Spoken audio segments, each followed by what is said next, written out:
Smart Leaders en partenariat avec l'IREF. Je reçois Michel Kahn. Bonjour, vous êtes le président de l'IREF. Qu'est-ce que c'est l'IREF? Alors l'IREF, c'est la Fédération des réseaux européens de partenariat et de franchise.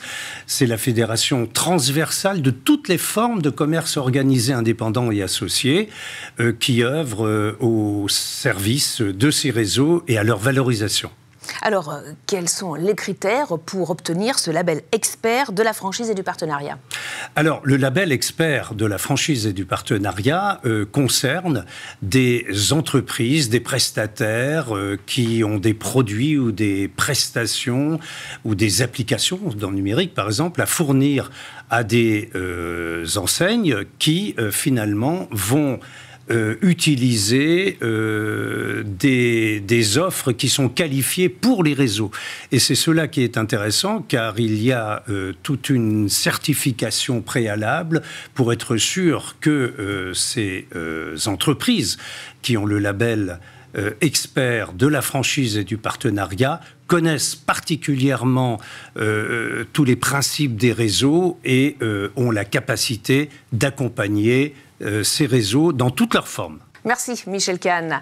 Et nous recevons justement une entreprise labellisée.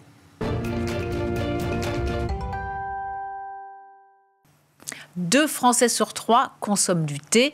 Ils étaient 1 sur 2 il y a 10 ans. C'est la deuxième boisson préférée des Français. Alors d'où vient cet engouement pour le thé? On en parle avec mon invité, Sébastien Guinoiseau. Bonjour, vous êtes retail manager chez Daman Frères. Comment expliquer cette dynamique du marché, cette popularité croissante du thé auprès des Français notamment? Il y a eu des acteurs importants sur ce marché-là. Auparavant, on achetait le thé soit dans une toute petite boutique, peu connue, soit en grande surface. Et un certain nombre de marques dont on fait partie se sont décidées à se spécialiser et à faire des points de vente uniquement dédiés au thé, ce qui n'était pas forcément le cas avant, puisque c'était avec de l'épicerie souvent. Et maintenant, on est dans un réseau, nous sommes dans un réseau où on a des commerces spécialisés dans le thé. Ce qui aide beaucoup le consommateur à s'y reconnaître, parce que du coup, ça identifie encore plus le produit, comme on pouvait avoir avant des magasins uniquement de café.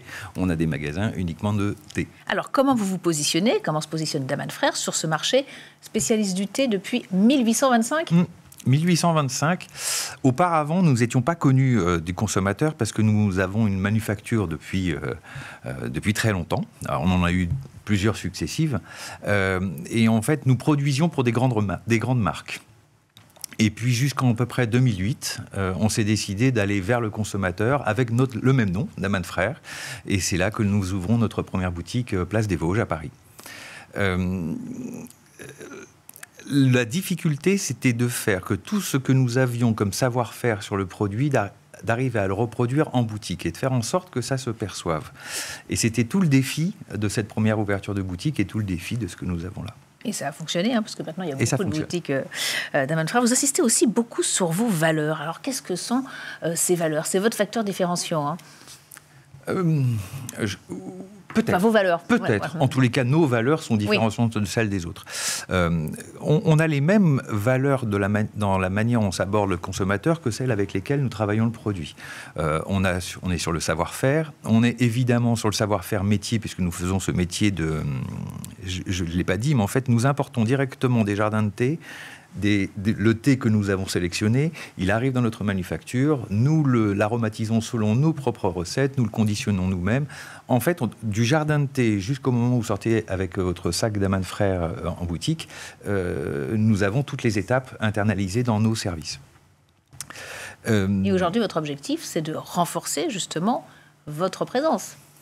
C'est de renforcer notre présence. Autour de ces valeurs. Notre présence. Et en fait, la valeur j'ai oublié de vous répondre, la valeur numéro 1, c'est la valeur humaine. Elle cache l'expertise, elle cache l'accueil, elle cache la pédagogie autour du thé, parce que beaucoup de gens prennent le thé pour une poudre noire, mais en fait, c'est beaucoup plus que ça. C'est tout un rituel. C'est tout un rituel, et puis c'est tout un produit aussi. C'est aussi vivant que le vin.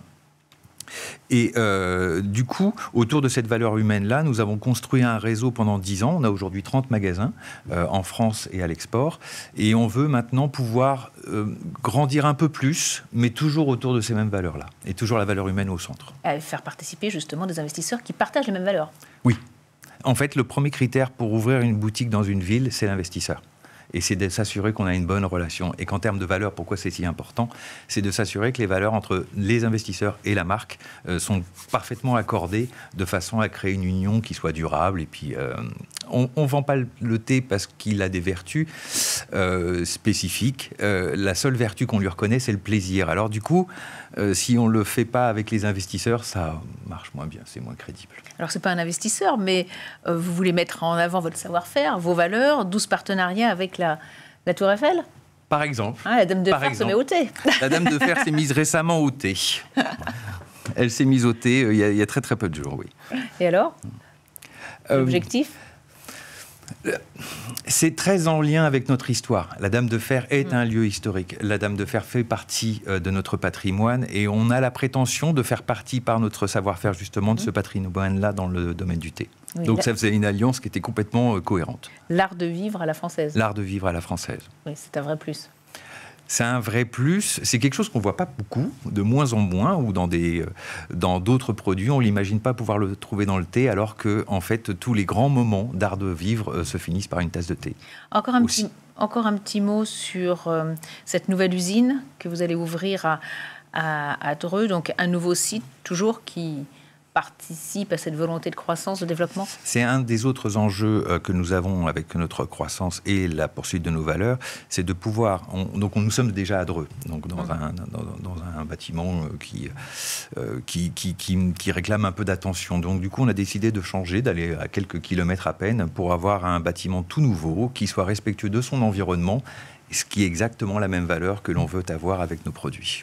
Merci beaucoup, en tout cas, Sébastien Guinoiseau, d'être venu nous parler du thé, de ce rituel du thé, de ce savoir-faire à la française sur le plateau de Smart Leaders. Merci beaucoup. Merci beaucoup.